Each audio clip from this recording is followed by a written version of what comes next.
આમોદમાં આવેલ મોટા તળાવનું હાલ 6.59 કરોડના ખર્ચે બ્યુટિફિકેશન કામ ચાલી રહ્યું છે, ત્યારે પાલિકા દ્વારા તળાવને નડતરરૂપ દબાણો દૂર કર્યા વગર જ એજન્સીના કોન્ટ્રાક્ટરને તળાવનું કામ આપી દેતા આમોદના નગરજનોમાં પાલિકાની કામગીરી સામે સવાલો ઉભા થયા હતા। આખરે પાલિકાએ દબાણકર્તાઓને નોટિસ ફટકારતા ગ્રામજનોમાં સંતોષની લાગણી જોવા મળી છે।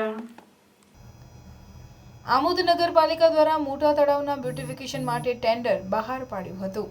જેમાં એક એજન્સીએ કામ લીધું હતું, પરંતુ આમોદના મોટા તળાવ ઉપર ગેરકાયદેસર દબાણોને કારણે તળાવ નાનું થઈ ગયું હતું, પરંતુ પાલિકાએ દબાણો દૂર કર્યા વગર એજન્સીએ કામ આપી દેતા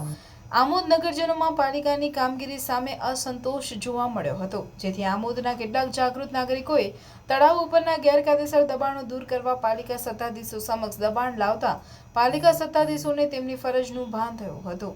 અને આમોદ પાલિકાના ઇજનેર દ્વારા મોટા તળાવ ઉપર ગેરકાયદેસર દબાણ ઊભા કરેલા 9 થી વધુ દબાણકર્તાઓને નોટિસ ફટકારી દિન 3 માં દબાણ દૂર કરવા ફરમાન કર્યું છે। ત્યારે પાલિકા ખરેખર ગેરકાયદેસર દબાણો દૂર કરશે કે પછી વહાલા દવલાની નીતિ અપનાવશે તે જોવું રહ્યું।